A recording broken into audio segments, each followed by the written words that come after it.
5 olmadı.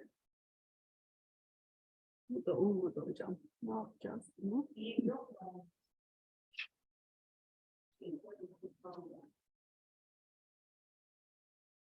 İstersen ilk önce ekran paylaşı kapat. Sonra tamam. Ekran paylaşı kapatırsam. Şeye geç. Anladım. Şimdi ekran paylaşımı. Ekranı paylaş. Sadece ekranı paylaş. Senin ekranı Tamam, tamam. Okey. Teşekkür ederim. Evet. Merhabalar, değerli hocalarım, öğrenci arkadaşlarım ve tüm katılımcılar. Hepiniz hoş geldiniz. Bugün her yılın Mayıs ayında yaptığımız gibi 12 Mayıs Kadın Matematikçiler Günü'nü kutlamak ve bugünün tarihe geçmesine kararlı kişiliğiyle, çalışkanlığıyla, ödülleriyle ve başarılarıyla vesile olmuş değerli bilim insanı, matematikçi Maryam Mirzakhani'yi anmak amacıyla bir araya geldik. Evet. Maryam Mirzakhani İran'da doğmuş, küçük yaşlardan itibaren matematiğe ilgisi olan, lise yıllarında uluslararası matematik olimpiyatlarına katılarak madalya kazanan ve İran'da bu olimpiyatlara katılan ilk kız öğrenci olmasıyla beraber ilkleri başarmayı alışkanlık edinerek Fields madalyasını da hak eden ilk kadın olmuştur. İran Şerif Teknoloji Üniversitesi mezunudur ve mezuniyetten sonra Amerika'ya giderek doktora öğrenimine Harvard Üniversitesi'nde doktora tez danışmanı Curtis McMillan'la devam etmiştir. Mirzakhani 2004-2008 yıllarında Clay Matematik Enstitüsü ve Princeton Üniversitesi'nde çalıştı. 2008'de Stanford Üniversitesi'nde profesör oldu. Araştırmaları hiperbolik geometri üzerine yoğunlaşmış ve özelde Riemann yüzeyleri konusunda çalışmalar yapmıştır. Ve bu çalışmaları onu 2014 yılında Fields madalyasına taşımıştır. Fakat çok yazık ki ödül alışından 3 yıl sonra, 2017 yılında henüz 40 yaşındayken bir süredir savaştığı kanser sebebiyle aramızdan ayrıldı. Elbette ödülü alan ilk kadın olması çok önemliydi. Ödülü alan bir Doğu kökenli, İranlı bilim insanı olması da Doğu ile Batı arasında bir köprü görevi gören bir ülkede yaşayan bizler açısından gerçekten umut vericiydi. Daha önceki yıllarda kendisinin hayat hikayesinden uzun uzun bahsetmiştim. Benzer şeyleri tekrar etmemek ve çok zamanımızı almamak adına Meryem'le ilgili kısmı burada geçmek istiyorum. Önceki etkinliklerimizi, özellikle online olanları, geçen yıllardaki derneğimizin YouTube kanalından izleyebilirsiniz. Şimdi yaklaşan önemli bir etkinliğimizden bahsetmek isterim. TKMD Yaz Okulu. Yaz okulumuz bu yıl 4-13 Temmuz tarihleri arasında gerçekleşecek. Yaz okullarımızda her yıl 2 ayrı derse yer veriliyor. Bu yıl adi diferansiyel denklemler teorisi ve komutatif cebir dersleri işlenecek. Diferansiyel denklemler dersini Hacettepe Üniversitesi öğretim üyesi, derneğimizin de başkanı olan Yeter Şahiner hocamız ve ODTÜ Uygulamalı Matematik Enstitüsü öğretim üyesi Ömrü Uğur hocamız ortaklaşa yürütecekler. Komutatif cebir dersini de ODTÜ Matematik Bölümü öğretim üyesi ve bölüm başkanı Yıldıray Özen hocamız yürütecek. Yaz okullarımıza katılım ücretsiz, dersler Türkçe işleniyor.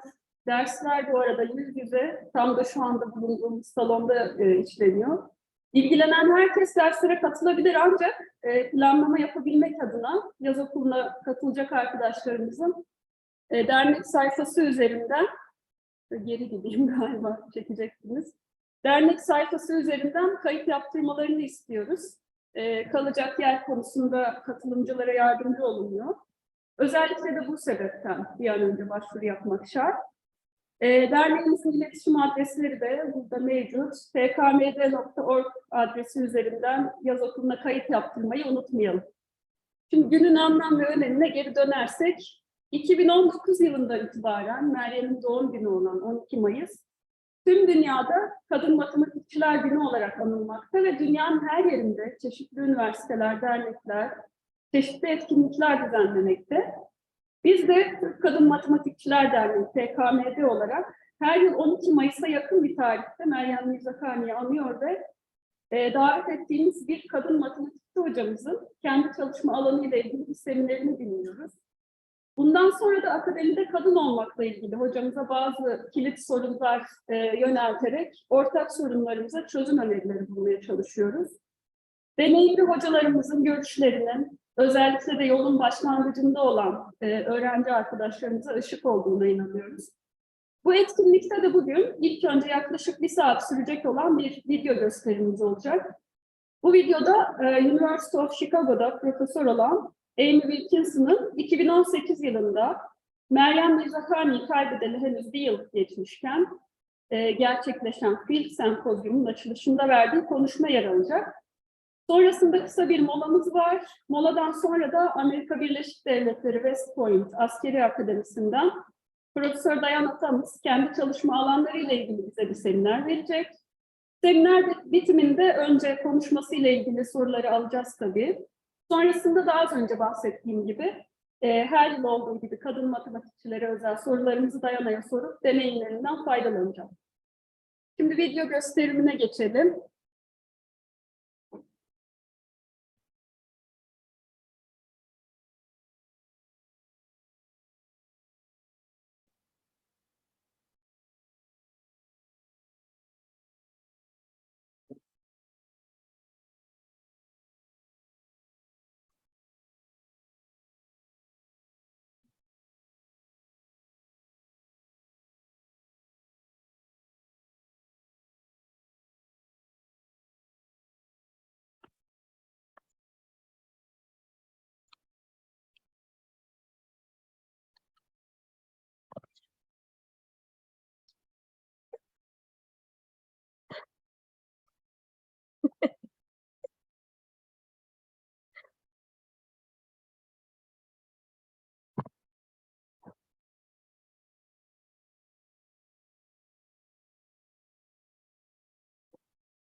Maryam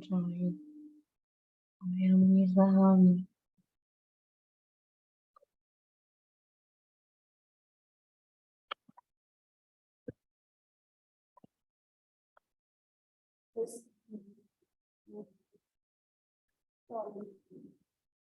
Sesi alabiliyor musunuz hocalarım? Bağlananlar sesi duyamıyor sanırım. Tamam. Ben duymuyorum Zoom'dan bağlandığımı. Anladım hocam. Ne yapacağız burada? İşte tam korktuğum şey bu.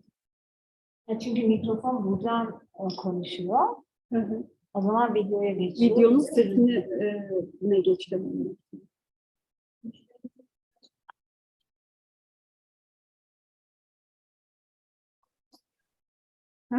So hello again, and welcome to the second session of celebration of Women in Maths Day and the commemoration of Maryam Mirzakhani. Firstly, I have a slide again to share with you. So again, the same problem.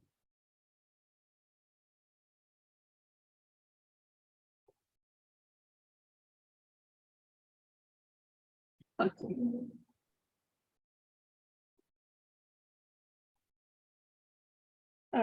Yes, I'm sorry. I would like to mention it again for the newcomers that in this session we have a very valuable guest, Professor Diana Thomas from West Point Military Academy, USA.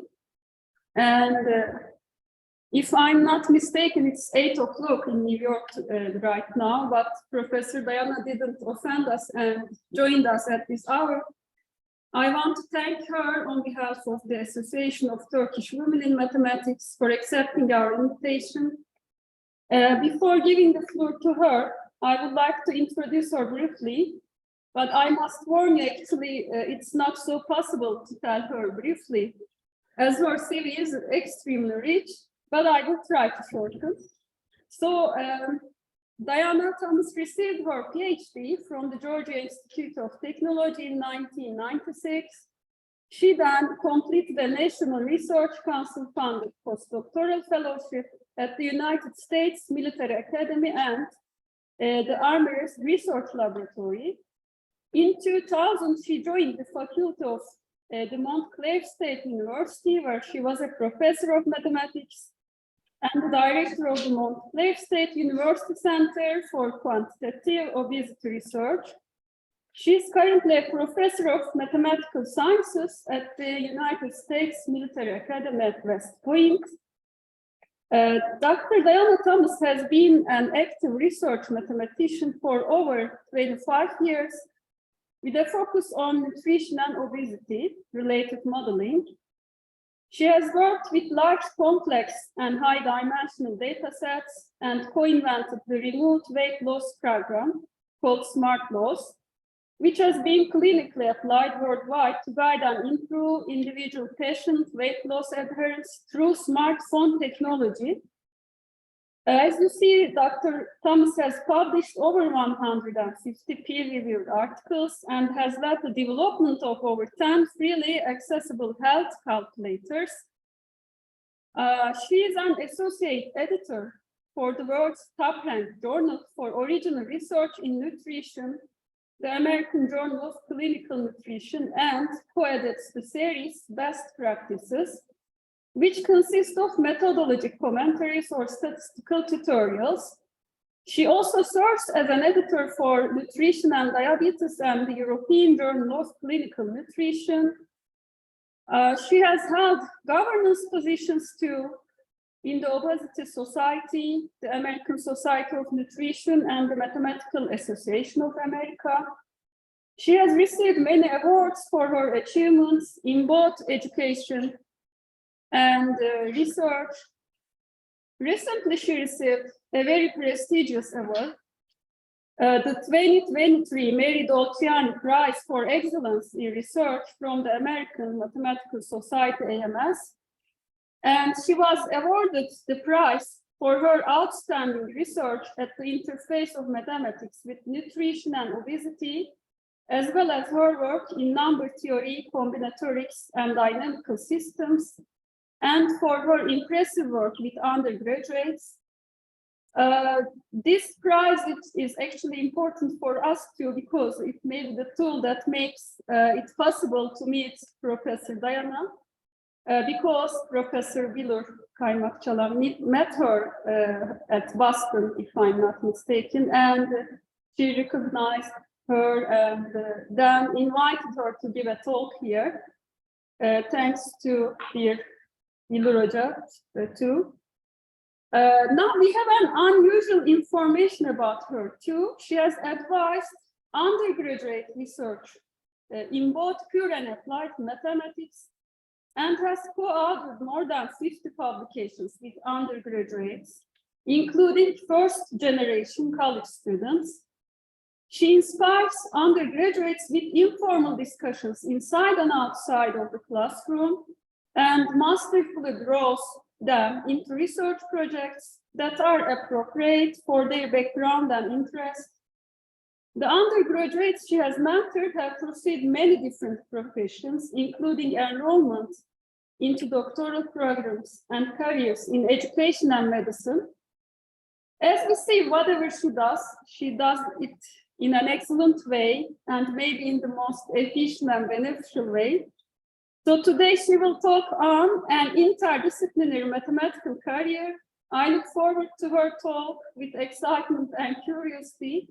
So I will not prolong it any further. Professor Diana Thomas, please. Thank you so much. That introduction, when I'm thinking about that introduction, I'm thinking,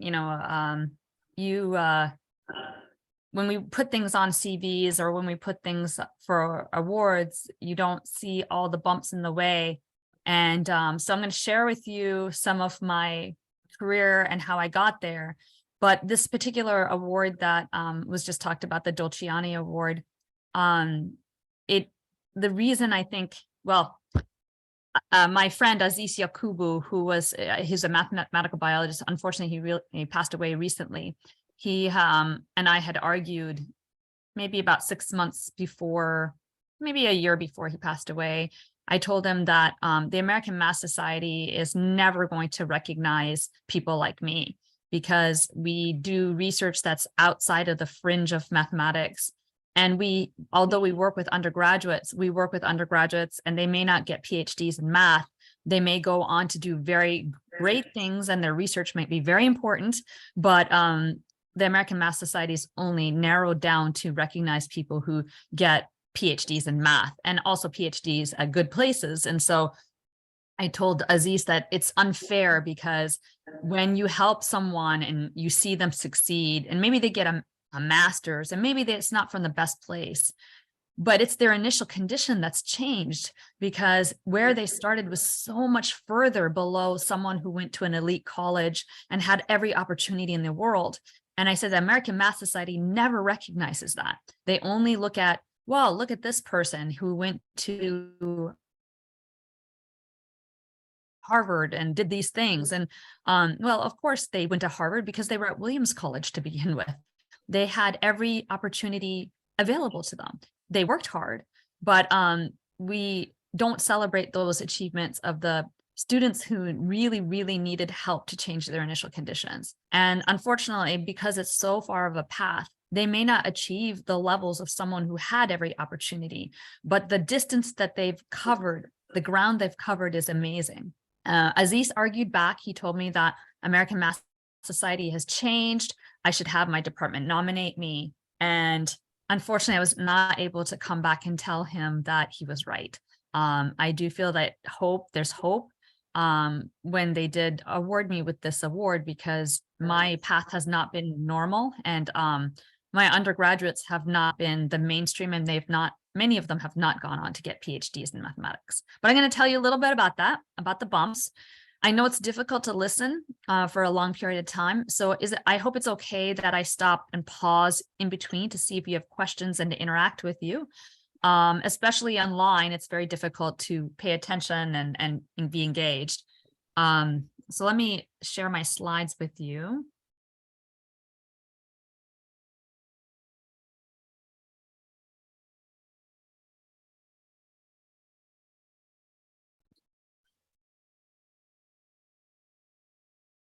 So can you see my slides?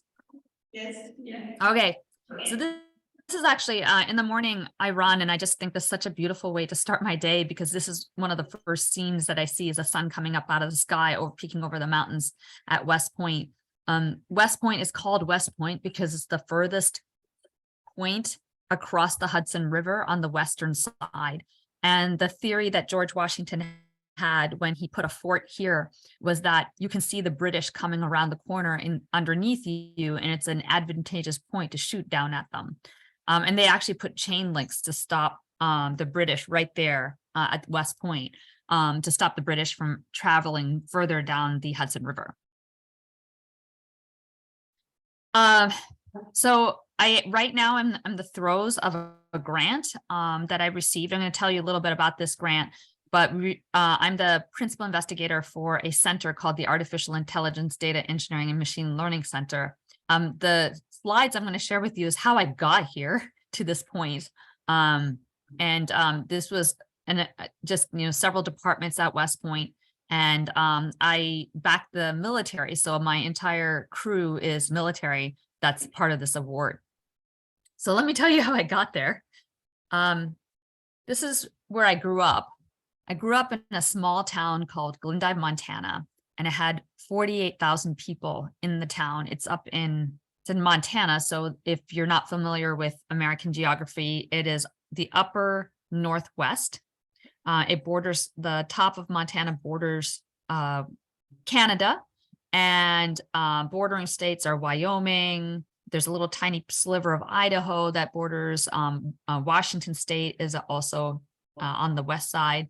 And the big thing about Montana, it's the fourth largest state in the nation. So there's it's spread out. It's like a lot like Texas. You have a small town, but we're a big town because we actually have shops and things that people can go to that's for a surrounding 3-hour radius of driving. And so it's not just that it's a small town, but it's also very isolated. It's also very, very American white. So when we came there I came there in 5th grade, And my parents were the first people of color to come to this area. We were definitely different. And my parents were big on, they had come from India, and so they were big on preserving their Indian values. And so I felt like, to me, I'm already different visibly, and they're making me more different as possible. They would dress me up sometimes in a salva and send me to school. Like, I would cry like crazy that I don't want to do this. But I don't think my parents understood. They do now. There's 6 of us that went through this. I was the oldest. And I've learned to appreciate Glendive, Montana after the fact. While growing up there, I don't think it was that fun. But I do look back at my upbringing in Glendive and think about how I was treated, what I was surrounded by. The first thing is that it is a cow town, and rodeo's big, but women and men do the same things. The women in my classes, they weren't sugar and spice and all that's nice. They grew up on ranches or farms. They were expected to share the labor with the men. And I remember a girl named Virginia Blankenship. We went out to her farm. I thought this was the most fun thing. We went to her farm and rode horses, but Virginia was supposed to clean up after the horses and do everything the men do. And sometimes the girls in my town did some of the same things that men do, which is get into fights. So I grew up, even though that was strange and different, I grew up thinking there's no difference between girls and boys. It was never discussed. Never. There was no class for just girls and class for just boys. They were all mixed up together. And it was a really poor town too. And I think the division of gender is only possible when you have money. If you don't have money, it's just not possible to say girls do this and boys do this, because everybody's got to pitch in. India is a similar place, because we talk about women's rights, and women should not go out at night in the places that my parents grew up. But there are women at night. The labor women do go out at night because they have to. And so it's a little bit of that idea that women and men are not that different, and they're expected to hold the weight. And my parents, interestingly enough, adopted this viewpoint as well. We just grew up thinking that we could do whatever we wanted. So I went to college at University of Montana, which is in Missoula, Montana, which is much further away from Glendive. It's considered a metropolis, but maybe to your eyes, it's not a metropolis. It's a pretty small place. Maybe 40,000 is the size of the town. And it's out in the mountains. And my first professor in mathematics was Gloria Hewitt. And I never thought anything of Gloria Hewitt, but only after I started looking her up, I realized she's the first Black mathematician that graduated with a PhD in the United States. And, I never thought of her like that. I would ask her questions. We became friends, and I used to ask her questions about growing up in the States, because she had asked me questions. She'd ask me like, why your parents moved to Glendive, Montana? Are they crazy? And, I should have asked her back, why are you in Missoula, Montana? But again, my upbringing from Glendive was women and men are not different. And so I just thought, this is my calculus teacher. I didn't think this is an African-American calculus teacher, or this is a female calculus teacher. I just thought it's my calculus teacher. So again, this reinforcing idea that anybody can do anything they want. So that's what I learned from my childhood, that it's not learning, but it is you. Like, you can do anything you want. I remember my parents used to tell me, they put me out for basketball. When I was in 5th grade, I started basketball, and the idea my parents had is, you just practice. You can be whatever you want. And I practiced and practiced and practiced. Unfortunately, I can't get taller, but it was never told to me that you're not tall enough to play really good basketball. And you're small, you need to actually be, if you're shorter, you have to have more muscle on you. They just told me I could do it. And there was never a, you can do it, you're fine. It was just go play basketball and practice. So I had that mentality. I remember a few years ago at West Point, there was a sergeant major at West Point. He had 0% body fat, just a bulk of muscle. And I asked him what he got on his physical assessment score. And he told me his score. And I said, my goal is to get one more point than that. And he laughed. And I thought, why is he laughing at me?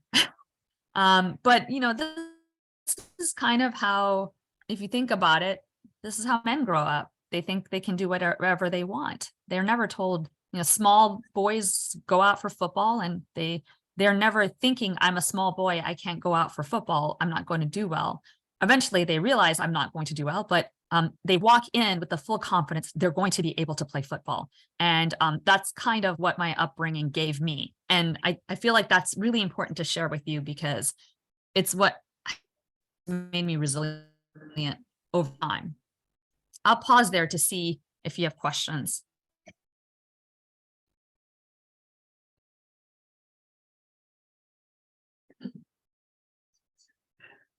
Quiet crowd.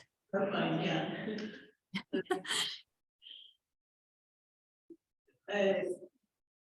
Do you hear us? I can hear you. So you might have to repeat the question if somebody has a question. So we are fine at the moment. Okay. All right. So from Missoula, Montana, I wanted to get my PhD. There's more background to that. I'm going to skip that, but I went to Georgia Tech and I was a student under Shuni Chow. He was a PDE PDE guy. He actually is the student of James York. So James York is my mathematical grandfather. And Jim and I still speak. Unfortunately, Shuni also passed away just very recently. But he had this attitude, you can do whatever you want. So I hear I'm getting more reinforcement. I was selected as one of his students. I never felt like, oh, I'm a woman in this group of all men. I just felt like I'm one of Shuni's students. And I learned under him and it was a good experience. From there, I went to my postdoc at West Point. I think here's the first time I really got, it was on all military. So the way the department set up is 70% are military. So they're military officers and they are also rotating. So they come in for three years. So it's considered a tour of duty. And when I was there was maybe 2 female officers, 3 female officers out of a department of 70. So it was predominantly male. And I came in with a group of 4 civilians. So we were not military. We were fresh PhDs, and I was the only woman out of that group of 4. And what I saw immediately was I was not given higher level classes to teach, and the men were taken to teach higher level classes. And if you believe that you are the same as everybody else, what you're going to feel is outrage. And I felt outrage that I was not taken to teach these upper level classes, and the men were just one of the gang. One of the things I think it was a mixed bag, because while I felt that, I did what I always did. I went and played basketball with the guys at lunchtime, and they included me, and they appreciated that I played hard, and I didn't stop. If I was hit, I kept going. And that was just me being me. And it was a dichotomous thing for them, I think, for them to see me come there and say, I am not who you think I am. I refuse to be placed in this position, and I'm going to continue doing whatever I'm doing. And I realized it was an education for me, but it was also an education for my colleagues. My colleagues, my peers at that time, we became very good friends after this was all, like, the 3 years was over. It was a postdoc. And over time, I have continued to chat with these guys. And I remember one of the guys, I asked him, like, what do you think of those days when we were here at West Point together? And he said, we were all just turds back then. So there was the outrage I felt, and it came out, maybe not in the best way. And there was their trying to pigeonhole me and then realizing she's not going to be pigeonholed into this position we want her to be in, or we think she should be in. So it was an education on both sides, definitely. From there, I went to New Jersey City University. And I learned a lot from this position too. So I took this position. I needed to, Biller and I were just talking about how you make choices for children and family. And I think, unfortunately, it's usually women, unfortunately or fortunately, let me double side this one. Fortunately for our families, there's at least one parent that's really thinking about like how this is going to affect the family. But I wanted to get married to my husband. He wanted to stay in Jersey. And I took this position at New Jersey City University, and the quality of the school was not as good. They're actually going severe budget cuts right now. They accepted what they called urban students. So there was 8 sections of arithmetic at this college. I was teaching arithmetic. I went from West Point to here, and I learned quickly that moving up to teach higher level classes is a far gone thing. My first course load was arithmetic and mathematics for elementary school teachers. I was like, oh my God, I've never even taught elementary school. How do you teach teachers how to teach elementary school mathematics? And then I had an algebra class, like high school algebra, solving linear equations, first order linear equations. That was my first course load, the first semester I got there. So I was there for 2 years. It was really tough, but it also was really rewarding. These were the first undergraduates that I worked with and wrote papers with. I wrote a paper on the West Nile virus with an undergraduate named Billy Urena here at NJCU. And he turned down his graduate scholarship at NJIT. And he said, I need to go teach in the high schools here because I'm really committed to helping people. And, I really, that's where I first understood too. You want to bring up students that are struggling. And, he worked at the New Jersey toll booth during the day. He took courses at night. He had, his family had challenges. And so you're not going to get Billy to get a PhD in mathematics and go on to teach at, Princeton. It's not happening. You're very lucky if you've just given Billy a life that's very different from the life he started out with. So his initial conditions has changed. I actually looked him up recently and saw he won an AI award at his high school. And I thought he's transforming that high school with his presence, which is what he wanted to do. And I've changed this person's life.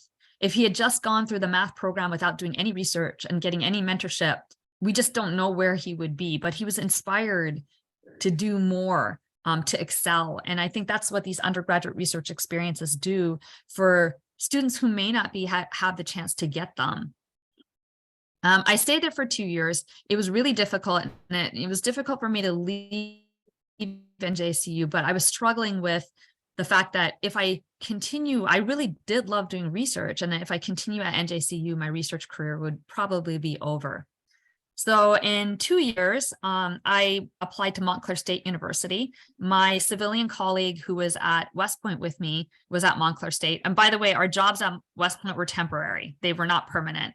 And so all of us had to find jobs at other places. And he was at Montclair State and he asked me to apply. I applied and I got the position.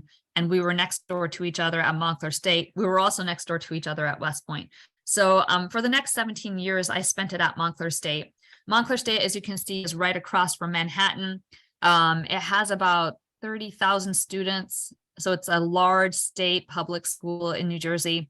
And they have a master's program. So I was able to teach courses. By that time, I was not a beggar. I was a beggar. I was like, oh, I'll take any upper level course you're willing to give me. And the first one they assigned me was abstract algebra. And I'd never taken an abstract algebra course before. So I just eventually taught everything in the master's program and the undergraduate program, because from being at West Point and being at NJCU, it taught me that just take any course that's where you can get a variety of students. And I learned to just appreciate teaching anything. And so Montclair gave me that gift. This is also where I started my research career, started to really open up. And Montclair was open to having me do other things than mainstream mathematics. So that was great. I had great colleagues here. I'll talk about why I left there, but I want to pause there and see if you have any questions. And I'll go into a little bit more of my research career.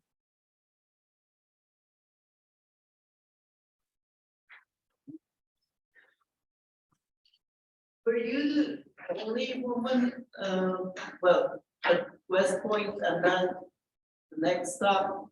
Because you at some point, if I didn't misunderstand, you said that, well, you taught things like arithmetic and stuff. Were there, because that reminded me of some of the adventures I went through at Georgia Southern when I was teaching there in between 2000 and 2011. And being a foreigner woman doing research, I was more suppressed by the local woman teaching than anybody else. I was appreciated more by men, especially foreign, but not to put anybody down. I think a math department definitely needs instructors, people, they can teach definitely trig and college algebra and arithmetic much better than I can, perhaps, but that was on purpose. Especially I was invited to a conference in Germany, and when I came back, I was tortured by some local women administrators because I was doing research, they weren't. So next semester I was given 2 trig and 2 college algebra courses when I was almost a full professor doing a lot of time scales research. So were you going through similar experiences? Were you? Definitely. So, yeah, that's what I thought. So I had, West Point has a model where they have senior faculty members. I am one now, and we're permanent. But at the time when I left West Point, I had a senior mentor. His name is Brian Winkle, and he told me, don't take the job at Jersey City. And I asked him, well, it's what we make of it. I was such an optimist. We can change the place and make it a great place. And he kind of frowned and he said, they're not going to like you there. And, what are you going to do when someone really doesn't want you to do the things that you want to do to make the place better? And I said, I'm going to charm the hell out of them. That's what I told him. And I was such an optimist. But when I went there, it was both men and women, I think. And I think looking hindsight, it was a mission mismatch. I wanted to do these certain things. Like I love doing research. I wanted to work with students. I wanted to see them get ahead. And the people who had positions there wanted the status quo. They wanted their jobs to be secure. And if you have some upstart like me coming in and doing something very different, it's going to make them, number one, feel bad about themselves. Number two, they're in a position of power. So who can they lash out at? It's me. I kind of looked at it like that. I stayed friends with the people from NJCU actually. And I think about those times there, because one of the things that happened there, which I've seen several times moving forward, is I was made to feel incompetent. You might have just heard my introduction and you think, how could she ever think she's incompetent? I think they call that imposter syndrome, but I call it, I'm made to feel incompetent because someone else is doing something to make me feel incompetent. So one of the things that happened to me was I was asked to write memos. I was treated like a secretary by the department chair. And I was asked to write memos. And when I wrote the memos, he would mark it up with red as if I couldn't write. You got a PhD, like you can write at this point.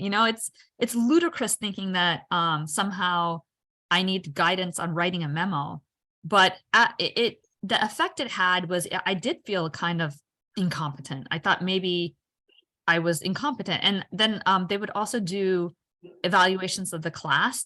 So I'd get good stellar evaluations from the students, but they would come in and say, she didn't use calculators when I was in here. She didn't use technology. It's like they nitpick at everything and make it out like I taught a terrible class. And I would feel this like sense of incompetency, like that I had to defend myself. So I'm actually talking to I have a leadership coach right now, and I asked her if she could gather literature on why that happens. I've seen it happen more than once over my career, and I've heard other people talking about this too. So why does it happen? Do they really think I was incompetent? Because they might. I've seen some of my friends do it to other people at this stage of my career. And, I have a friend who says, person X can't get anything right. And I thought, well, I like that person, and I think that person's doing a really great job. And I always wonder, like, why is she treating her as if she's incompetent? She's not. And so I've seen that happened a lot at NJCU, and it happened a little bit at Montclair State University too.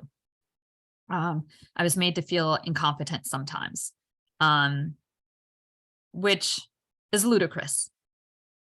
At some point, one of the faculty that has mentored me from Pennington Biomedical has told me, if you have a PhD, there's a certain level of competency that everyone has. It's guaranteed. So after that point, it's just a matter of, interactions, personal interactions. And I think he has something there. But anyways, it's something to think about. I think it's a great question, Beeler. Well, I had the same thing. And I think it's a mismatch. Your mission at Georgia Southern was different than the mission of the average professor. And you doing things that are outside of mission that might be recognized as a threat.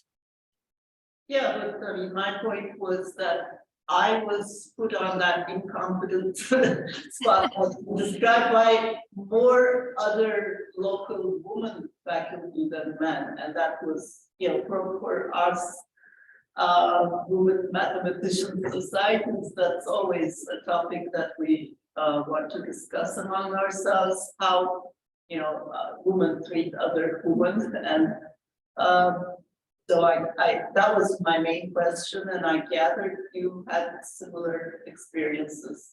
Yes, and I think I had it from both men and women, and I think it was also because of a mismatch in mission. My mission didn't align with the mission of the faculty at the institution. Yeah, I mean, I was told point blank, that's not how we do things here. Yes. When I started writing solution sets for my three classes, they said, we don't do that. And, it went on from there. Okay, I think we can continue.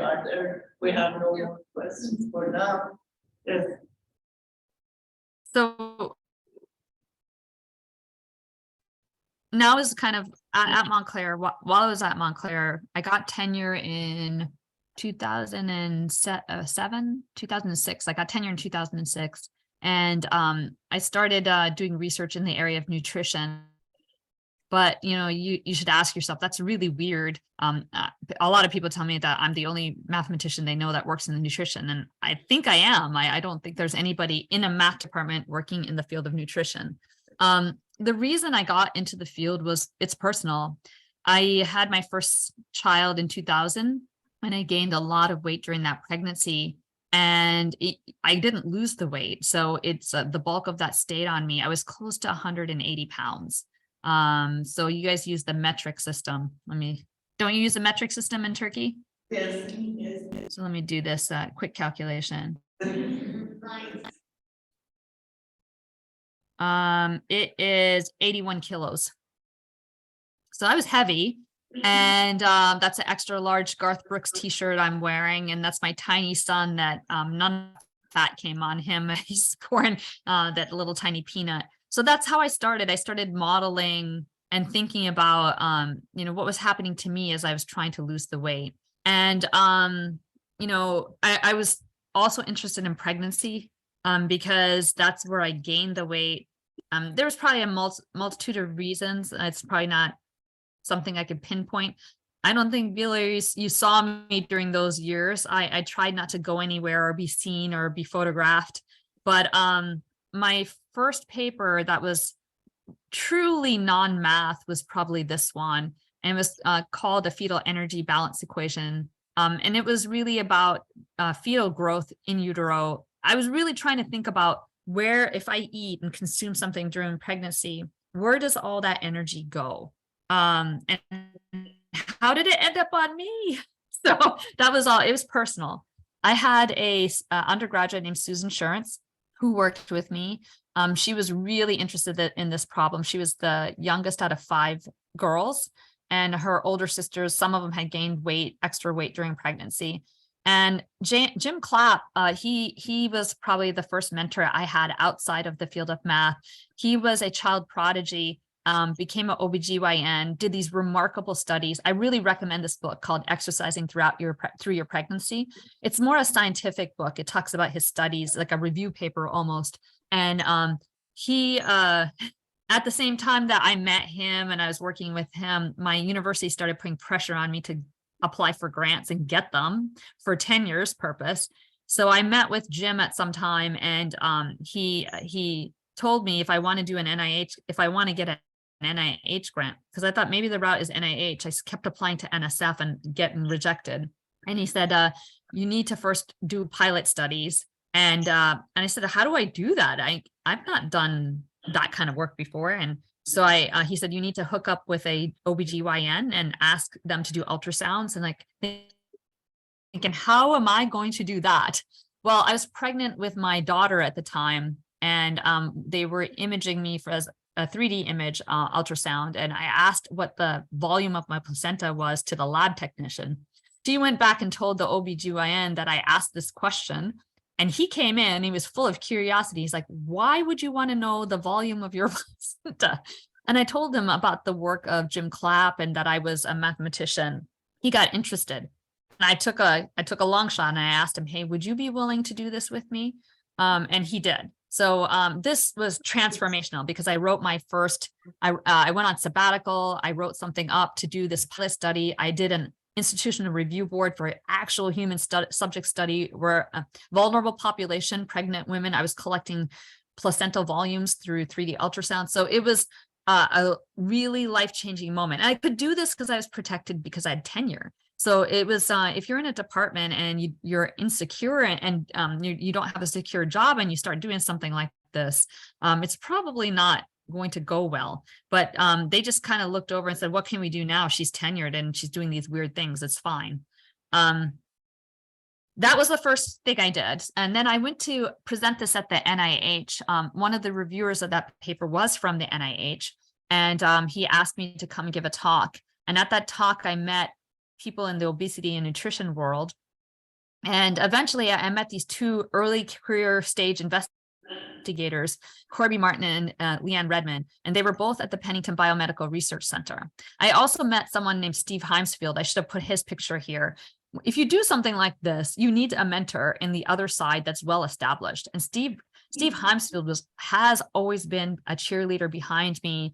I would sometimes call him on the side of the road and say, I'm really not, I was fine as a mathematician. I don't want to do this anymore. And he said, I've seen this before, Diana, you just keep going. And so he'd encourage me. He helped me write my first papers in the non-math world. And I'll talk about that in a second, because that was an uphill battle. And then he introduced me to these 2, Corby and Leanne.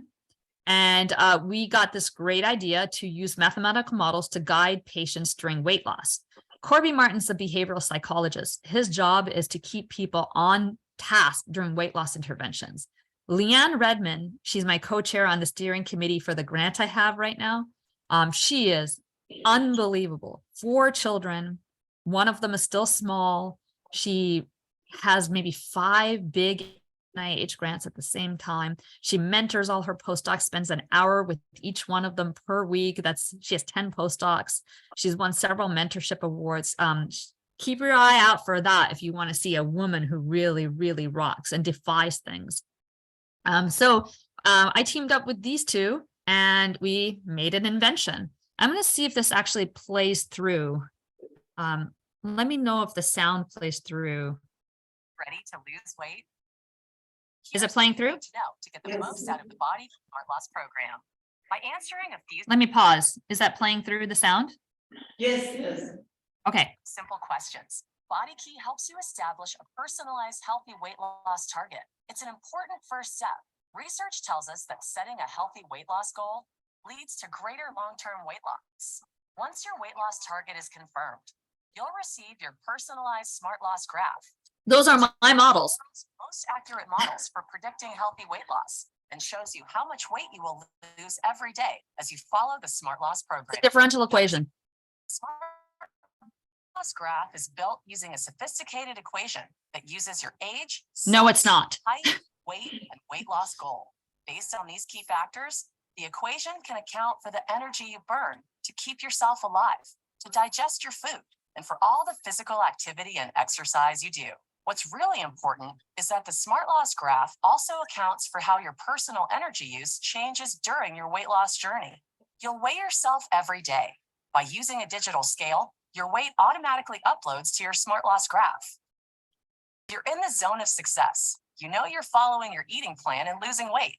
Based on your progress, you'll receive smart loss feedback and personalized smart tips developed by leading weight loss experts. Remember, the most effective way to lose weight is to control how much you eat.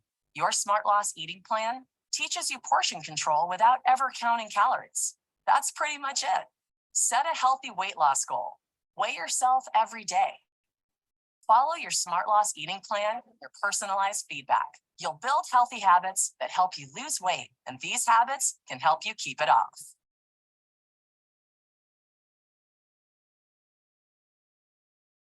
Let me see if I can go to the next slide. There we go. So that to me was a big change, and it wasn't easy because working with so we first worked with Jenny Craig, weight loss company, and this other company was Amway. Amway is actually big in the Asian market. They own 3% of the world's nutrition supplement market. And so the model's not complicated. It's a one-dimensional differential equation that I think even undergraduates in a good differential equations class will understand. So it's complicated maybe to someone who doesn't have math, but the model that was published that we're using in that smartphone app, so I'm going to show you some of the bumps. Corby told me that I have to get this published so that they can say this published model is used in this app. And I said, I'm going to go to my math biology friends and ask them for help. And Aziz actually told me to send it to this Journal of Biological Dynamics. And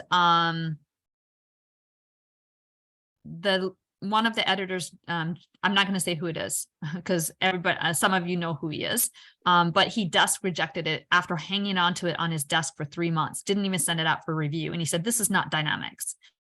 And I went back to Jim Cushing, who was the other editor, and I told Jim, this is actually part of a big weight loss intervention, and it's going to be cited a lot. And I really just need to get it published so that they can say it's a published model. Please help me. So Jim Cushing did take it back and then put it to review, and it was accepted a year later. And I have a vengeful side to me. I went and looked up the metrics right now. It's the 15th most all-time most read. It should be all-time most read, and it's the 7th all-time most cited article in JBD since it's been published. And so I was right that it was going to be cited a lot. And I want to go back to that other editor and say, do you remember this? I won't. I'll keep it quiet. But this is the model that was behind that body key, and that's kind of what gave me credibility in the nutrition world.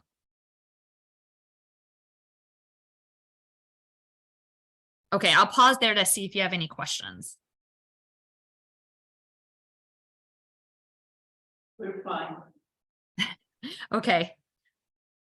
So in 2016, so I was a full professor at Montclair. I taught, just about everything. So while I was going through all the inventions and all that stuff, it sounds like I was dragging my feet, actually. I told Corby, I don't want to do that. I just want to teach my math classes and do research. I don't want to do working with companies. It was a lot of work. I was sometimes late to my classes because I was on calls with industry. And so, but those two, Leanne and Corby, kept pushing me. And even Leanne, when she told me, Amway, she's from Australia, Amway is talking to us. I'm like, Amway? the pyramid scheme company? And she said, yeah, it's Amway. Don't knock it, Di. They own 3% of the world's nutrition supplements. Okay. So those two kind of guided me to go through this. And it really made my career I was publishing not just this, I was publishing with all like friends of Corby and Leanne would call me and ask me to do some math modeling for them. So more and more I was publishing in I think the JBD article was the last math publication I had. I didn't have any more math publications since then. Everything's been in medical or nutrition journals. And that was really a push by Corby and Leanne, teaching me how to rewrite for another audience. So there was a lot of growth during my time at Montclair.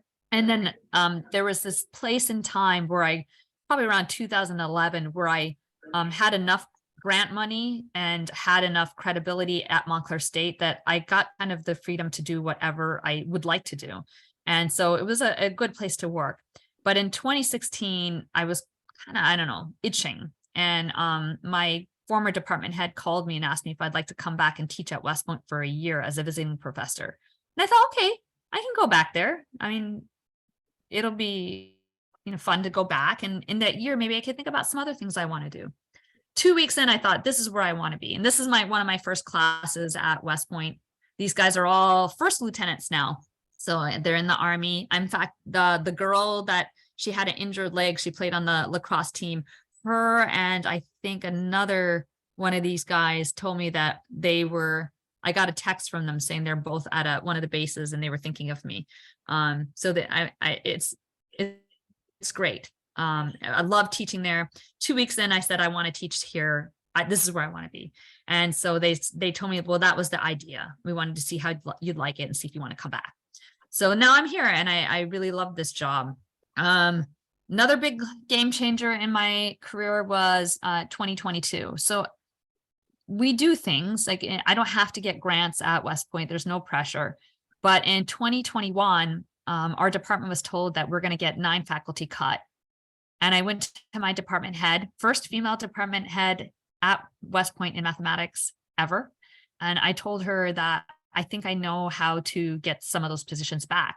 There's this RFA that's out on NIH. And I've written grants before. I could write this grant and we could hire people through the grant. We have now hired 6 people through this award. I received our award on January 20th, 2022, life-changing, because, I was kind of a background person in the field of nutrition. I did the math. I learned stats. I learned AI, machine learning. So I did all of that stuff, but I was not a showboater. So I wouldn't go out to conferences much. I hated to travel.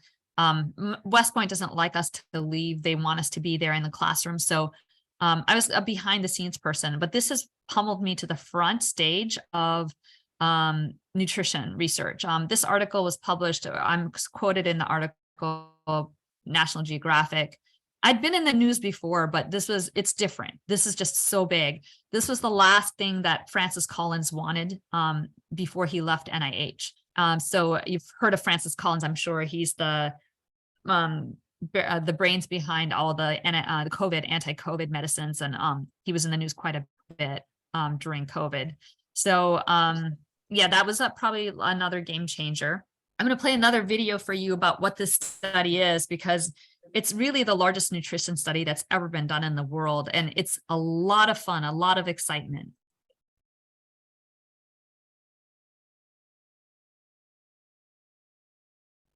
National Institutes of Health's Common Fund, a unique resource that supports bold scientific programs across all areas of biomedical and behavioral research. Now meet the NIH's All of Us research program, a national precision medicine effort that's building one of the largest and most diverse databases of health information, offering researchers the ability to make broader discoveries that impact the health of each of us. Sharing interests in precision medicine and nutrition research, they formed the NIH Common Fund's Nutrition for Precision Health, powered by the All of Us research program. This NIH-wide initiative involves multiple NIH institutes and centers specializing in nutrition, artificial intelligence, clinical trials, biostatistics, and more. Nutrition plays an integral role in human development, health, and in the prevention and treatment of disease. Poor diet is a leading cause of preventable death, disease, and high health care costs in the United States. Diet and nutrition are often overlooked during clinical care and in many research studies.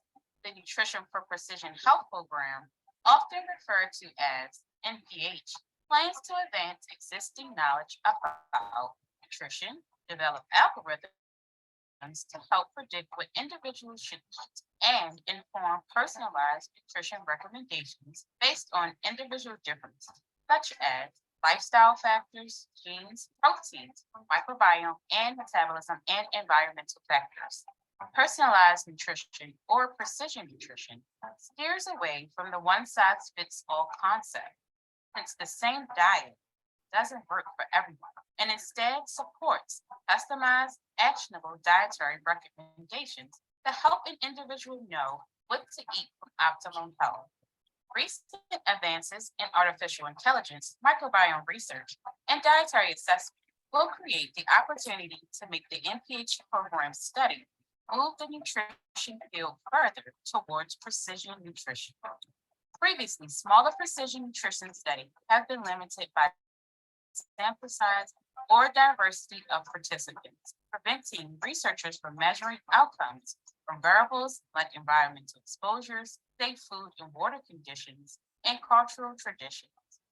NPH plans to enroll 10,000 participants from the All of Us research program, which aims to enroll 1 million or more people who reflect the diversity of the U.S. This larger, more diverse sample size will allow NPH to study multiple demographics like age, sex, race, or ethnicity. Those enrolled in the NPH study will participate in a 3-phase study conducted by the program's clinical center to model the impact of diet and dietary patterns on participant biological responses. The program's Dietary Assessment Center will collect participants' dietary intake, including their everyday diet and specific diets prepared by researchers. Other NPH centers, the Microbiome and Metagenomics Center, the Metabolomics and Clinical Assays Center, and the Artificial Intelligence and Bioinformatics Center will be responsible for collecting, generating, and analyzing participants' and developing algorithms that can predict biological response. NPH will be further strengthened and supported by a research coordinating center, the All of Us Biobank, the All of Us Data and Research Center, and the All of Us Participant Technology Systems Center. The NPH participant data will be integrated into the All of Us Research Program's Researcher Workbench as part of the Controlled Access Dataset for registered researchers to use to make scientific discoveries. The data will also be analyzed by NPH researchers who will use it to develop targeted dietary approaches to improve health and reduce chronic diseases. The hope is that NPH study will help healthcare providers create healthy, precise, and effective diet plans specific to an individual. Are you interested in learning more about NPH? Visit commonfund.nih.gov/nutrition for precision health, or follow the NIH Common Fund and All of Us research program in the description box for Facebook, Twitter, and Instagram pages.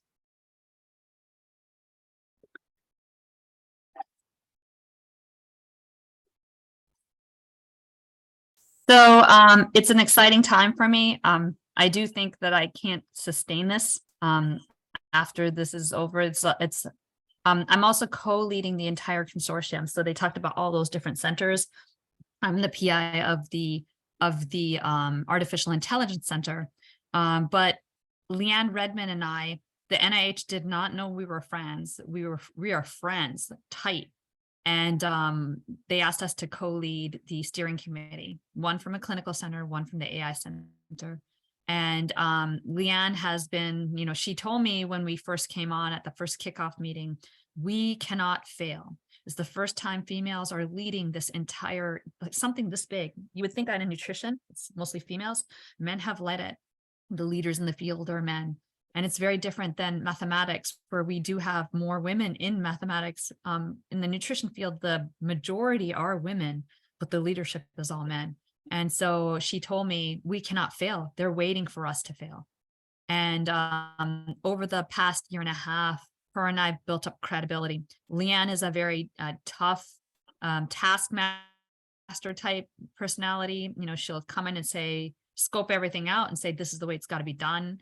I'm a little bit more consensus builder. Let's listen to everybody speak, but that can't go on forever. So Leanne's the one that'll eventually cut that off. We've worked well together.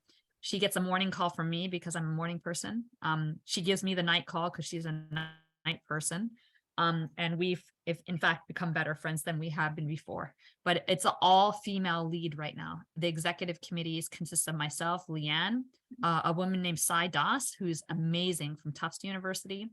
Holly Nicastro, a young woman at NIH, is running the NIH side, and Marie Gantz is running the Research Coordinating Center. So it's the first time. And in fact, I think on the kickoff meeting, someone put in the chat, why is the leadership team all women?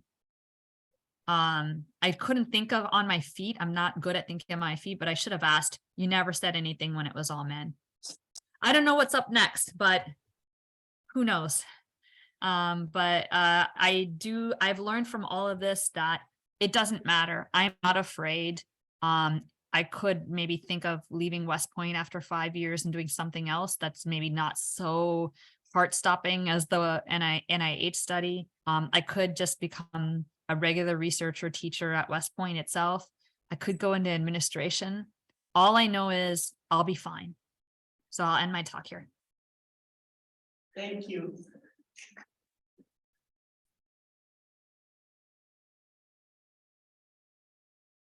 I think what you said there was very, very crucial, that when men lead, nobody even mentions that, or why are all the administrators men? But when it's more than one woman, when it's two women, red flag. But we're gonna overcome this. We are overcoming. When you said I'm not, fast in such reply, well, you're too young. I'm almost 9 years older than you, and I've come to a point that I can react a little bit faster on my behalf now than I used to even 5 years ago, because I've been tortured more, maybe. But I'm always a slower thinker, so I like to think about what I say before I say it. Leanne's good on her feet. There was one of the men said, there's two AI centers actually, and there's a man running the other center. And he said, we have these consortium wide papers. And he said, I don't want the math modeling one to be a consortium paper because people who write it should get credit. And Leanne on her feet said, are you saying that to Di and I? We've actually spent countless numbers of hours writing the protocol. And then we are doing the first two papers, which are consortium wide, which we won't get credit for. Our names will not be there. It'll be NPH consortium. And she said, get over yourself, basically. Don't talk to me about putting in labor and getting credit for it. So it was the best answer. And she's quick on her feet. I'm not so quick on my feet. I need to think about what I say before I say it. We've made a great team. We haven't always agreed, but the beautiful thing is I call her up sometimes and said, Leanne, I'm your friend. You want a friend to tell you what they really are thinking and not always agree with you. I'm not agreeing with you here. And here's why. And she'll listen. And vice versa. She's called me a few times and said, Di, you like this guy, send him a Christmas card.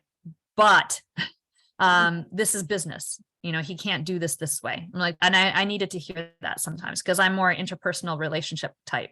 And so I've needed to sometimes take a step back and say, this is not personal. We are making a decision. So it's been great working with Leanne and Sai. If you look back to that, I think it was 4,800 population, right? I mean, with the oldest of the 6 children there was kind of out of space. we have expected this lady where you are now to come here to this level? If you kind of project back to that Diana, what would she say of you today? So I got made fun of a lot growing up. I think most mathematicians do. There's something about us that's a little weird. But my town did not, I think only a few of us went to college. And so, but they're, even though they made fun of me when I was growing up, they're very proud. One of my friends' children is a journalist, and he wrote a big article in the Ranger Review, which is our local newspaper. I had a paper up here in JAMA, the Journal of the American Medical Association, and he wrote it up. And Steve Bullock, the governor of Montana at the time, sent me a card and congratulated me. So I feel like the state of Montana and Glendive, Montana have been very proud and supportive. I mean, I didn't ask it in a negative way. I meant, would that kid have even dreamt of the Diana that you are right now? Oh, that, yeah, I do think that was huge because but maybe I think it gave me that confidence to say, if you think of, I raised a boy, so I can tell you, like, one time I had a conversation with my son. He got a 68 on his math test, and he came home and I said, "What is a 68?" And he said, "Well, it's really an 86. She must have made a mistake." And so I asked him, "Did you ask the teacher about this 68?" And he said, "I did. It is a 68." And I asked him why he didn't study for this exam, why he went in and just, took it. And he said, "Well, because I was ahead in math compared to everybody else." And I just looked at him and I said, "Ajay, do you walk into a room and think, I'm the best guy in here?" And he just stared at me. And I thought, you do. You walk in there and think, I'm the best guy in here. And it occurred to me that every guy thinks like that. I'm the best guy in here. And so I think growing up in Glendive gave me a little bit of that, I can do this. Why shouldn't I be able to do this? Why shouldn't I be able to play basketball if I practice hard enough? It's outrageous. Of course, I can't play basketball like a tall, thick man. I can't do that. But the idea that I can, just having that fantasy that I can, has made me resilient. So it's not so easy. I think about this for many of the women that I've mentored. If a woman comes in and she thinks that it's true that she can't, or she has some kind of initial condition that makes her feel like she can't, even if it's an impossible thing, it truly is impossible, then she's starting off already in a place that's not, like you can't fight through that. You have more to fight in your own internal system. So I think that's what Glendive gave me, is that idea that I can start at the bottom and still come up. I believed it. Even if it was a fantasy, I believed it. Does that answer it? Yes, thank you. I think Savannah has some questions for you. Yes. Is there any other question actually? Yeah, I'm just wondering about in this nutrition research, what type of math, definitely some sort of triangular equation you are able to modelize, I guess. But just to, give us some idea, or maybe these young people some idea that, like, if they want to do research in this area as a mathematician, what type of mathematical background they have. So I think there's a little bit of an echo. So let me back brief what I think you're asking me. You're asking me what type of mathematical background the males have in this field? No. In nutrition. For nutrition. In nutrition. So that's a really interesting question. So I've thought about this because in mathematics is considered a male discipline. I'm sure that all of you in this room, when you say I'm a mathematician, to a general population, there's a little bit of a oh, because, you know, we think of men as being mathematicians. We don't think of women as being mathematicians. So I would say mathematics, physics, engineering, those are considered traditional male disciplines. And the field of nutrition itself suffers from very little mathematics. So the average, even the top researchers, they don't have much math background in their background. So for example, I'll be asked to do a sample size calculation. The first step in a sample size calculation is you need a hypothesis.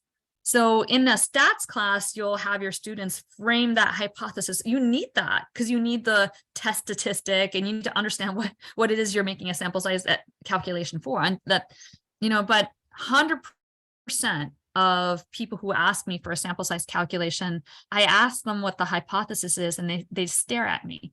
And I tell them, you need a hypothesis for a sample size calculation. There's no such thing without the hypothesis first. So that's the level I think that most have.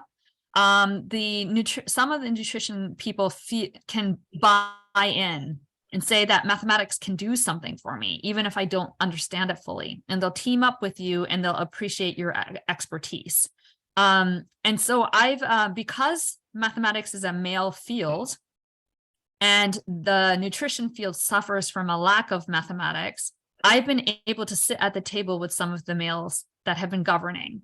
So that I've noticed that, like, sometimes I'll be the only female in the room and realize that if there's an audience, I would say 80% of the audience is female. That's a very different population than mathematics, where I think we've gotten better over time in the field of math, but it's stunning to me how the difference is. I think it's appreciated that I'm bringing these math skills to this field. One of the things I hear people say in the nutrition field often is the best model. I actually saw a paper published in Nature Medicine that said the best machine learning model is random forest. I thought, oh my gosh, is that the perception that there's a best model? So, you know, as in mathematics, we know that's not true. It depends what you're trying to do and what you're using the model for. Yeah, there's lots of myths inside the field of nutrition about mathematical models, how we do them, what they're about, and there's a lack of expertise. So if you guys are interested in doing anything in this space, let me know. There's plenty to do. So, Professor, actually, we want to ask you about if a student wants to make research in your field, what kind of math should he or she know? For example, differential equations or anything else, numerical analysis. Is it very important to know this?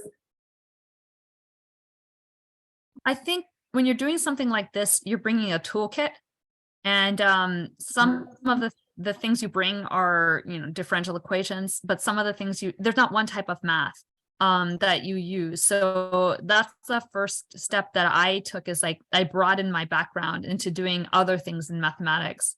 Right now, I feel I'm not deep in any one of the disciplines. Like I'm not I'm not gonna be good at looking at microbiome analysis as people who look at it all the time, but I had to learn the tools in all of these different areas. So there's a lot of differential equation modeling in the world of insulin and glucose regulation. And those models are really underdeveloped. One of my junior faculty members is looking at a diabetes model that was given to him by a diabetes researcher. A group in Italy has put this model together. They're not mathematicians. So it's like driving a car with square wheels when you read this paper, because it's they have a piecewise defined, they have one differential equation for one scenario and another differential equation where the state, you can't figure out what the state variables are. It's just not, it would be like a bad undergraduate engineering project. It was like terrible. And so upgrading these models, making them useful, programming them so that the user can the diabetes research can use them. Those are like huge space areas, I think, that need development. And so differential equations is really useful there. A lot of the stuff that we look at is data.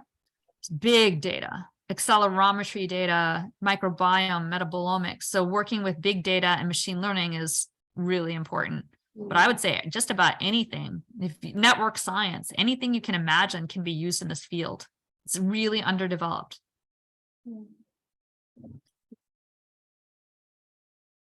Any other questions? Please. Okay, I have a question before the usual questions that we ask to women mathematicians, Professor. You know, in recent years, university administration all over the world probably expect some financially supported projects from us. So what do you think about the future of theoretical mathematics? That's a great question. I feel, let me first back read for your question. So I think I heard it right. The research that I'm doing is funded. So there's a lot of funding available for that, but there's not any funding for, not theory. So what's the future of pure mathematics? So I've seen departments where they had split the applied and the pure mathematics departments. And even in Montclair, one of the reasons I left Montclair was there was a fight going on between mathematicians, applied mathematicians, and the math educators on how to run that department. And they split into two. And right before I left, I was saying, like, our students really like doing problems in pure mathematics. I also was trained in pure mathematics, and there's a lot of value to the way I think. That was my pure math training, this very careful way. And I think in pure mathematics, you also learn to be patient and confident that you can read anything and figure something out yourself. So in the work I do now, I spend a lot of time reading carefully and then making like toy examples. Those ideas come from pure mathematics. Making a good example. Good examples make good theorems. I always thought it was strange that when we're in a department as mathematicians and we're teaching the same students, that we can look over at our brothers and sisters in a different sect of mathematics and start squabbling with them. We should tighten together. If the administration puts pressure on us to apply for funding and we know our pure math colleagues cannot get that funding, then we need to lock arms and say, either we won't apply for funding altogether, or you make sure you spread this around to the department, because the department is structured by teamwork. And I used to do things where I would get funded by industry and I didn't want to declare that funding on my papers. So what I would do is I'd launder the money through a pure mathematician. So I'd make the pure mathematician the PI of the Coca-Cola grant. And what happens to that pure mathematician is they get credit for having got a grant, and I don't have to declare it because I wasn't the PI. But it goes to our department. So it puts more travel money in our department. And I feel like that's the way to go. Again, I'm the consensus builder, so I feel like that's the teamwork we need to do, but math departments don't do that. They squabble. Math departments need to be a lot more tight. That's my opinion. Maybe we are so conservative. The pure mathematicians also, they look over at the applied mathematicians and say, whatever you're doing is not hard. The assumption is that I don't make that assumption about anybody. Whatever you're doing, it's hard. What I did with all the stuff that I showed you took a lot of time. It took a lot of blood, sweat, and tears. And it's just as hard as writing a proof to a theorem. It's not easy. And to just dismiss what I'm doing is, and there was a few pure mathematicians at Montclair that were like that. Oh, she's just getting this because she has collaborators. Like, no, working with collaborators is hard. Getting people to understand what you're doing and accept your paper is hard. I had to code everything into programs so that the reviewer could click a button and understand what I was doing. And so, and I think the pure mathematicians do stuff that's hard too, but we're all in it together. Our enemies, not each other. Okay. Anything else? No, I think. I'm also very impressed with your work with undergraduates. This is very exceptional, very much admirable. The level of depth you work with them. But what got you motivated, especially what is called like first generation students, how you got inspired to being so much involved into elevating them, let's say. You understand my question. How did you Yes, get I do. Okay. So I think undergraduates, they have this experience in the classroom, you know, they're taking courses, they have cooked homework problems. I was one of these undergraduates who was kind of an A- B+ student. So when you're an A- B+ student, you're not considered exceptional by your professors. So I was not going to get the perfect 100% on exams. I made little sloppy mistakes here and there, but I loved thinking about problems for a long time. I loved writing it up, thinking about how I can solve something. If I have time, patience, coffee, the ingredients I need for working on things. And so I excelled at research.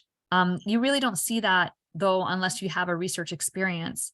And so I think many of our undergraduates come in the hallways and they have experiences in the classrooms, but when they love talking about problems outside the classroom, that spark is there, and it's our job to facilitate that spark. So at Jersey City, it was tough because many of them had worked through courses they were behind.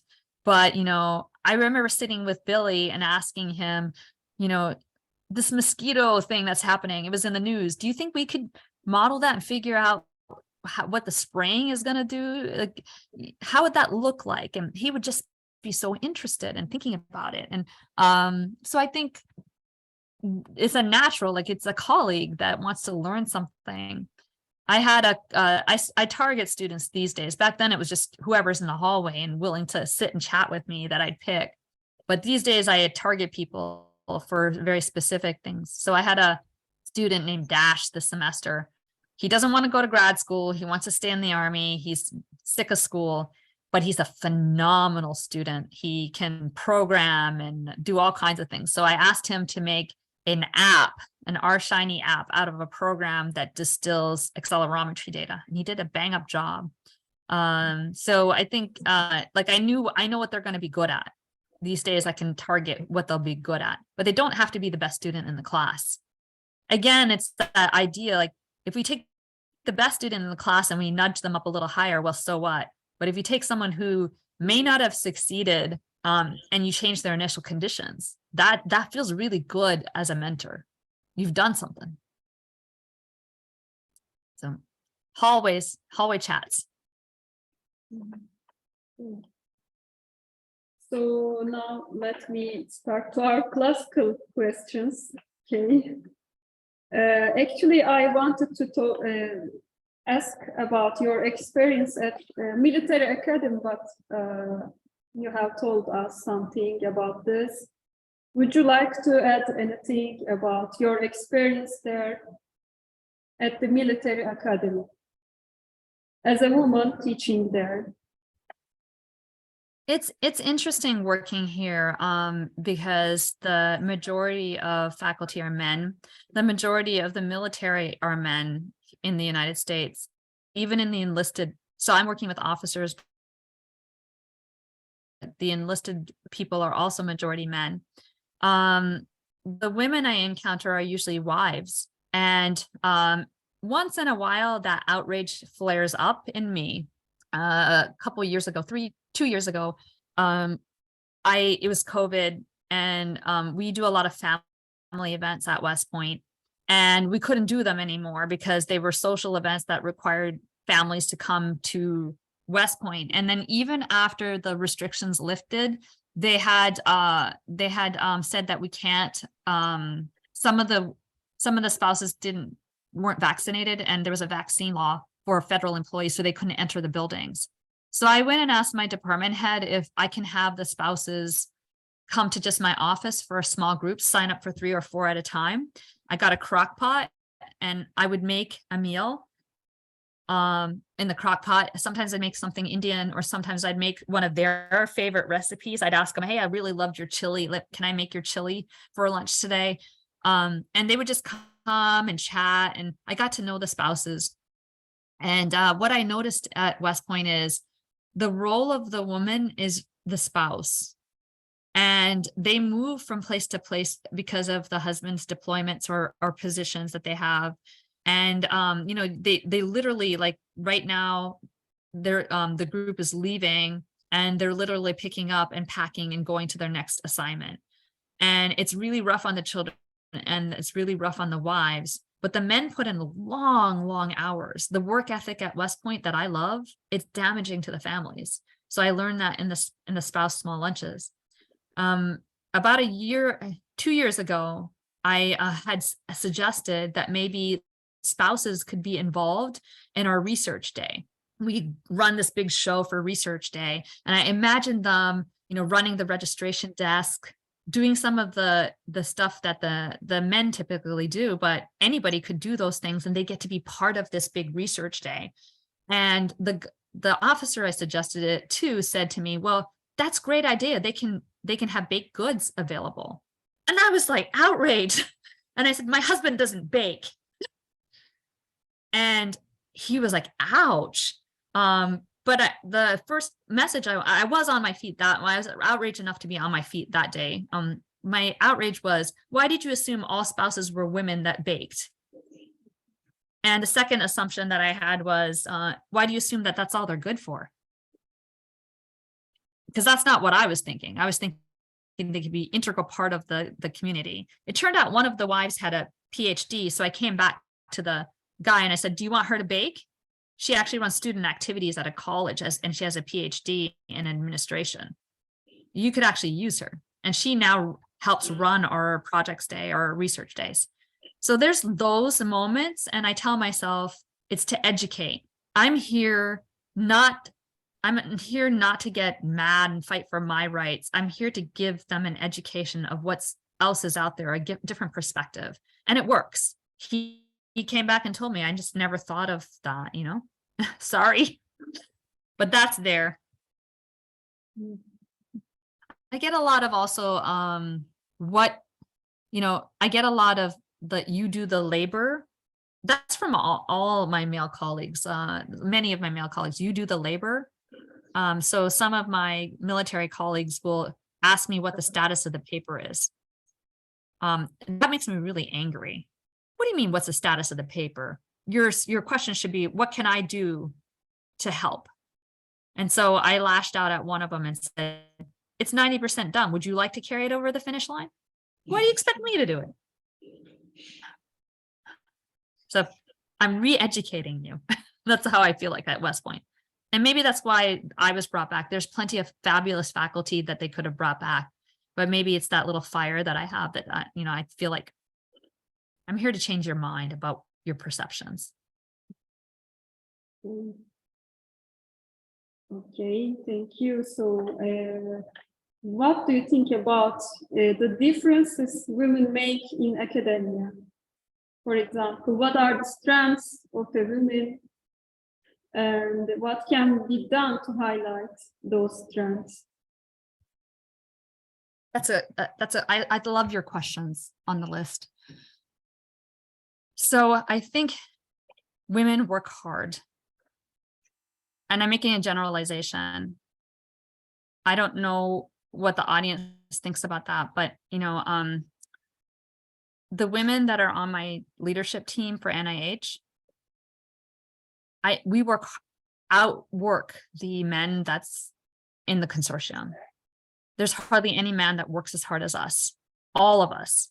And my friend Leanne points that out sometimes when I say, well, we can't ask Jack to do this. He's a vice dean of research. She's like, Di, I'm the chair of this thing and the chair of that thing. We think it's okay for us to do it. We should have him do it too. And she's right. I think we bring that work ethic to work. we show our students that this is the way to work hard. And I think that men trust us at work because we get it done. But I think we have to be careful not to be taken advantage of. Like I said, don't ask me what the status of the paper is. I will slap you if you ask me what the status of the paper is. Get to work. And we will, then you'll know what the status of the paper is if you're actually working on it. Yeah, I think that's one thing we bring. I think we bring a level of diplomacy and empathy. Remember one of the guys, he offered me a job, and my son said he didn't want to go. And I said, my son doesn't want to move again. And he goes, your son is making the decisions in your house?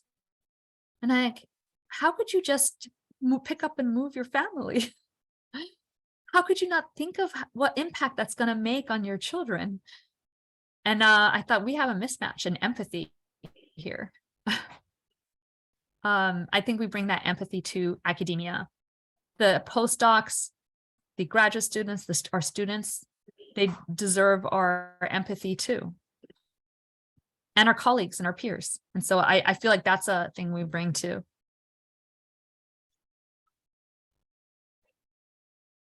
A different way of leading, right? It's just a different way of leading. Yes. What do you think about, let me ask you guys, what do you think about women in leadership in academia? Leadership. What do you think female leaders might bring to academia that's different than your male colleagues? Okay, maybe there's a leader between Well, us. I mean, the situation is different than US because the country, this is a very deep and very long question. We're hoping everything will change after tomorrow. Come back and ask us in 2 months. We have big hopes because unfortunately everything is politicized in Turkey, including universities, including leadership in universities or academia. Of course, you know, we started off with hoping. I mean, we were criticized by some of our men professors or our older than us. You know, we were almost made fun, saying, "Are you gonna save the woman?" kind of. That was definitely not our point. We also set up to be a voice of the women academicians, women mathematicians in Turkey. So what you asked is really both very easy and very difficult to answer, especially right now because things are very political.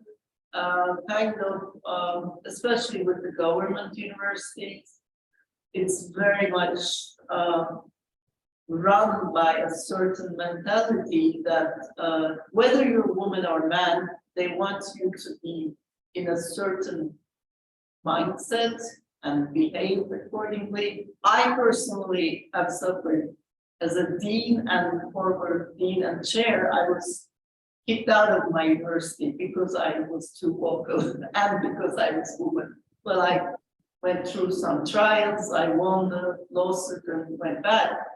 And in fact, I struggled a lot to earn the status I am in right now. And I'm not an exceptional example. There are many other women academicians, more women academicians than me, myself, than men. And in fact, some are in jail because of speaking out. In fact, maybe even again, more women than men. It's a very different setup than the US, but I think overall, with my experiences of more than 10 years as a faculty in the US, there are more women faculty in Turkey, for instance, than men in the US.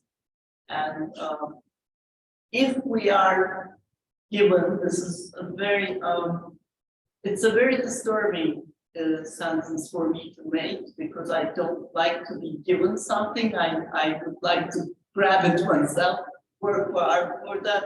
But if we are given the chances to to be at a certain level of administration. I think we, as you said, we work much harder, we empathize much more, and that takes out a lot of our energy, of our time. But I think we celebrate the finish line better and in more heartfelt way than most men do. I mean, it's for much, my experience over the years, I've come to the conclusion that it's very mechanical for most men. You know, it's like very job oriented. Okay, I have to do this and that, and then when I reach the finish line, okay, what next? But we kind of take the time and the pleasure to digest all the steps, especially working with mentoring younger people. That's, I mean, I don't believe I've answered fully what you were asking, but having lived both worlds, I think it's different here, and especially now. So come back and ask us, hopefully in 6 months. I will. I'm curious because, you know, at West Point, I've really been able to see models of female leadership I've not seen anywhere. You know, I had a female department chair at Montclair. And it was actually half and half at Montclair, half women, half men. And the current dean is a female, a really great female leader. But their way they led was to lead like a man. What I saw in the women at West Point is that they lead like a woman. My chair is empathetic, soft-spoken. I remember one time we were around a table and the men were all doing power grabs, and she was just sitting there quietly. And I asked her, aren't we going to say something? Like, aren't we going to like put our stuff in here too? And she said, oh, well, we'll see what happens. Let's see what happens with time. The event got canceled. So, and I thought here she was like taking it easy. She had the Zen thing going on. And it's okay. And even when she gives bad news, she gives it in a very like calm way. My former dean was the first dean, 1-star general at West Point. And right as I started West Point, the first military leader, the commandant, was female as the first. So I'm at West Point at a time, I would call it the years of the woman there. But their leadership has not been this barking general type leadership. It's been this calm, steady, thoughtful leadership. And I've learned a lot from seeing that, because it's another model that I've seen that you don't have to. There's a great book called Win Like a Man, but Play Like a Woman. You don't have to be loud and boisterous and put people down or, step on people to get ahead. Here's another model. Sometimes the female cadets come to me and they say they're told by their peers that they need to be more assertive or aggressive. And I point to the dean and I say, well, Dean Jeb is not like that. So it's another model, a role model for them of how I can lead, but I don't have to be told that I have to behave a certain way to lead. So I feel like there's a great opportunity coming, hopefully for you guys too. Can you run for leadership in organizations like the international organizations? Like International Difference, the one that Saber has been running? Could you run for that? What do you mean? So like we have in our organizations, you could be a leader there, but you could run for elections there. Of course, there's nobody saying no, but those are also kind of, you have to have a network. That's my kind of perception. Well, for instance, we're at a point, at a really crossroads right now that we, as I told you, that we're right now in the math department of the Middle East Technical University, and this is really the best technical university of Turkey. I would be able to compare to called like MIT of Turkey, and we have a lot of most of the faculty who are present right now in this room we have had our PhDs from United States and come back, and most of the graduates, they go to the best universities in the US. We have come to a point, we would say to our students, go and never come back. And of course, we're not at that point right now. We're actually hopeful that they will be able to come back, because it was kind of government mandated, almost negative influence, that the best academicians, they were almost forced to move, and hopefully they're going to come back after certain time. We're really at a crossroads, so we're kind of joking, kidding, but we're also very hopeful. Of course, there's nobody preventing you from running for an office, but I think there's as much network here as there. That's my experience. So some of the things I've learned from the nutrition world is that, I have had good male mentors in the nutrition field, and they've nominated me for nutrition awards, obesity award, the Obesity Society awards. So the awards that you guys were highlighting at the beginning. And I told Aziz that, hey, I'm not ever going to get an AMS award. And, but for the same reason you just said, like, who's going to nominate me? Who's going to actually support that? But I think we have enough women now that we could do our network with women. Sai and I did this for each other. I nominated her for an award at the American Society of Nutrition, and she was backing out an award for me. We didn't get the awards. I always try to nominate a woman for an award every time the award things go around. And I do a bang up job. I get lots of people to sign it. So I'll go around and ask other prominent male scientists, how can they say no, right? I'm nominating Leah Wiggum for this award, and she's done all these things. Would you be willing to co-sign with me? So I'll do the legwork of getting that network through. So far, I'm batting 100% other than Sai. I'm batting 100% of the people I've nominated have won it. One of them, Dipna Gallagher, she's one of these slow and steady, hardworking females. She just works so hard. She's been funded every single year by NIH for like 30 years. Great mentor to her postdocs. I nominated her for an award at the Obesity Society, and she didn't get it.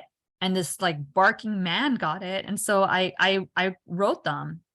I wrote the society and I asked, how was the selection done? And they said, well, we can't talk to you about someone else's award. And I said, no, I'm asking just what are the criteria of your selection? Because head to head, she's accomplished more. So I'm just curious, I'm asking, how was the selection made? What is the process? And the response was, have her apply again next year. I'm guessing the back talk behind was, she's making noise. She's going to be a problem. We better take Dipna next year. And they did. They did. So I make noise at the end of it. When I see someone else getting the award that doesn't have the credentials, the same credentials, I ask, were they not senior enough? What was the reason? And I'm just asking a very simple question. What was the criteria that you made this decision on? So I think women helping each other, getting out there and getting the votes. So if you want to go for an elected position, we've got enough females, and the females know a lot of males. So there are men that are really helpful and, say, hey, this is going to be the first candidate for this position. Would you be willing to give her your vote?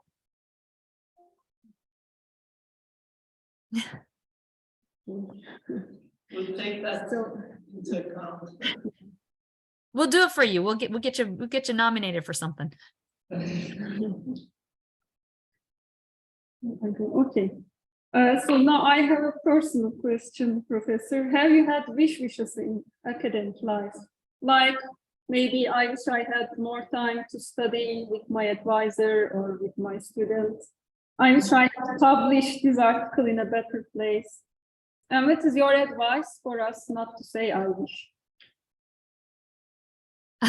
I wish I'd studied harder as a younger person, but I mean, that's mixed. I feel like every part of what we experience makes us us. I'm happy with who I am. So yeah, I did go out clubbing a lot in Georgia, but I'm happy. I'm happy I did.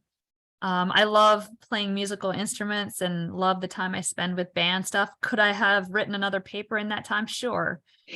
But I think one thing you asked earlier about the differences, like one of the things I noticed, like when we sit around and we're reviewing NIH grants, they ask us if we have hobbies.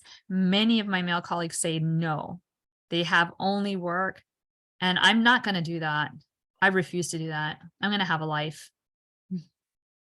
We have kids, and many of us have kids, and that, you know, that just automatically makes you take a pause and say, work is not the only thing. But I want something that's not kids and not work. So I play in a band. Cool. Okay. And exercise doesn't count. Exercise is what you need to sustain your life. So that's not taking 20 minutes out to run doesn't count as me time. Me time counts as something I'm doing for pure fun. Okay. We will too. So another one, to our young friends, especially those who are about to finish their PhD, what are your suggestions? What should they do or don't do? Where it depends where they are, I guess, from what Biller said. When I was younger, I wish I didn't feel like, you know, you feel like should be happy to have this job. I should do all these service commitments because the chair asked me to. Learn the language of saying no to certain things. Make sure you take care of yourself and your career, because your male colleagues are. They're not going to say yes to everything. You know, if there's a huge service demand, like you have to staple stuff and do clerical work, and you notice your male colleagues are not doing that, you know, do it once, do it well, but then step back and say, I was happy to do this. I learned a lot from it, but now it's someone else's turn. Don't become that clerical person that does all the like administrative type stuff while your male colleagues are getting the research done. Get your research done. Work. I mean, Indra Nooyi, she just met us recently, and she said, you work really, really, you have to outwork everybody. But there comes a time where you will be the top. And when you're the top, you get to pick your teams. Pick your teams. When you get a chance to pick your team, pick reliable, trustworthy people on your team that are going to work as hard as you. And you'll be formidable. And there'll come a time where you can do that. At the beginning, work hard. They will trust you. They'll know that you'll get it done. But don't always be the clerical person. And that's the way to say it. I was happy to do it this time, but now it's someone else's turn. I want to give this developmental opportunity to someone else. I'll type it into the chat so you can copy and paste it. Okay, okay. So finally, Professor, is there anything you would like to add about the significance of today, actually yesterday, the Women in Mathematics Day? Please. In mathematics, I feel like I have actually won in mathematics from the backs of others. So in American Women in Math, they were such a powerful organization. They check people, like if you look at the American Math Society, half the keynote speakers are women. That's because of hard work that was done by organizations like yourself. And you are powerful because you have this organization. And if you can't get leadership positions in your institution, you can get them elsewhere. See, you know, and it starts by just doing some of the labor, by just joining society level, you know, running the undergraduate research, whatever, this and that, like the more labor intense ones. But then, you know, when you see those other positions open up where that have to be elected, get your network to elect you. You know, just don't be embarrassed. I found out that men actually ask each other to nominate themselves for awards. how many women here would think that that feels really creepy to do? Will you nominate me for this award? And I realized I'm going to do it. I'm going to ask my female colleagues to nominate me for an award. Why not? I think we women, I mean, I wouldn't be probably too shy, I don't know, but we're more outspoken about this. Men do this more behind closed doors is my experience. And We they, need to trust each other to you know, Sai Das is a really humble person, and I told her I'm going to nominate you for something, and she said, oh well, there's so many other better people than me. And I lashed out at her and told her, look, no man would ever say that. I'm nominating you for this, whether you like it or not. And so I think if they're shy, pull them in. When we elevate each other, that's how we get those positions too. what you said, it came up in another meeting many months ago in another town that our society organized. And actually it was I had read about the outcomes of a sociology research that most girls in school, in high school or even college, they apparently think that they did worse than they actually did, like 70% more, and the boys on the just the opposite. They think they did better than what they actually did. So that probably carries on. I mean, this is apparently like a research fact. Remember my son. I'm Right. the best guy in here. Exactly. I mean, when you said that, I remembered this this scientific result that apparently is probably never going to change because it's also nature. I mean, when I say it's never going to change, I don't mean the perception. It's you know the nature of this girls versus boys. I mean, it hopefully would change, but this was a research done over the years or over decades, and that well, I don't know, maybe the more we have the roots of that kind of inferiority complex, we also work hard to overcome that, and maybe they don't work hard at all.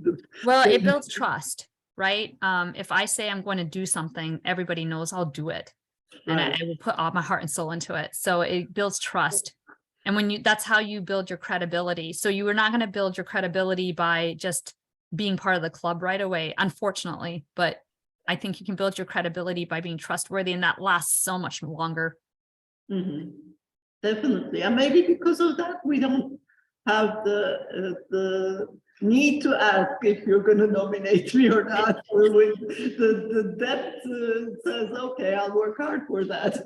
But yeah, I think in one of the books I read, I have a book list. I can send you that book list. But in one of the books I read, they said women want to be recognized for their hard work. So we work really, really hard.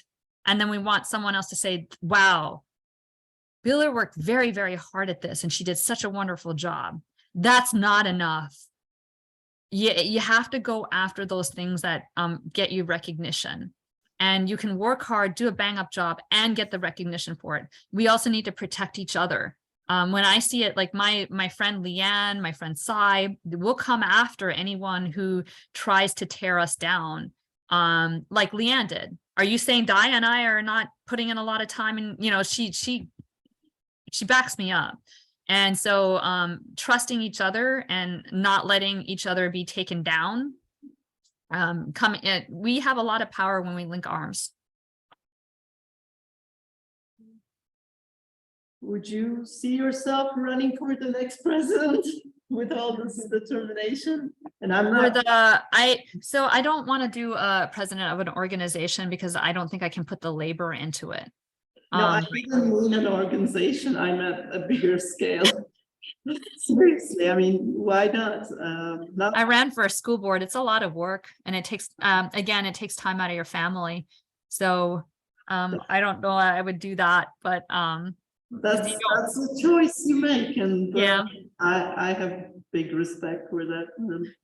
I chose to stay in Statesboro, the 11,000 population city. I would have enjoyed being where I am now, capital of Turkey. I stayed there for 11 years. I lost a lot just so that my daughter would go to college in US. So I totally understand. Some may agree, some women may agree, some women don't even want to have children. I respect that as well.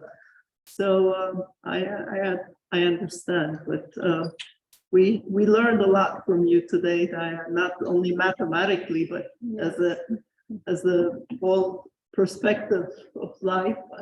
Do we have more questions? No, it was a very honest interview. Thank you, Professor. Thank you for having me. And if anybody wants to contact me, be a part of these, like there's plenty of problems to go around. It is a little fast paced. So that's what's kept, I think, mathematicians from being involved. But it's a lot of fun. High risk, high reward, high heart rate, all of that stuff. As Sibel said, thank you for opening your heart. That's not what everybody does. And that kind of is going to elevate all of us. Do we have any more comments from the audience? I'll put my email in the chat. Just email me if you want to. Okay. Yeah. Okay, just you wish all of us Turkish people good luck for the elections tomorrow. I'll be watching. And we'll hopefully catch up after a few months at a more optimistic point. Thanks a lot. Enjoy the rest of the meeting. Bye, Thank you. everyone. Thank you for joining us. Okay. It was definitely at the level of Maryam. Thank you. Yeah. It was a pleasure to have you join us. Okay. Thank you. Bye, everyone. Actually, yeah, we're gonna have like a group picture with you behind us. Not just, Görünmüyorum. No. not okay.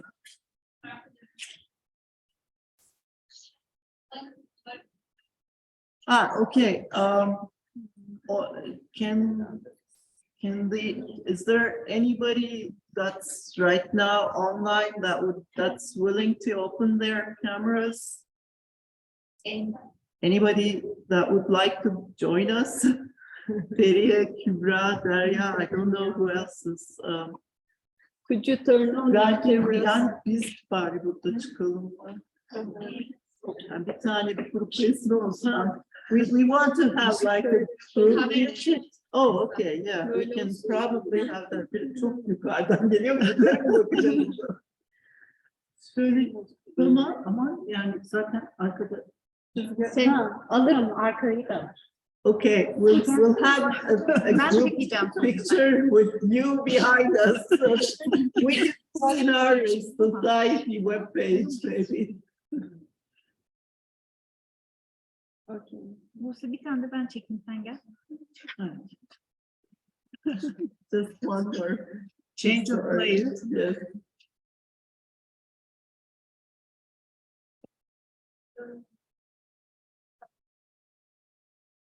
Okay, I think we've got some pictures. We'll send you copies and put on our website. Thank you so much, Diana. Thank you for having me. Thank you. Keep up the good work. We're proud of you. Thank you. Bye. Bye-bye. Bye.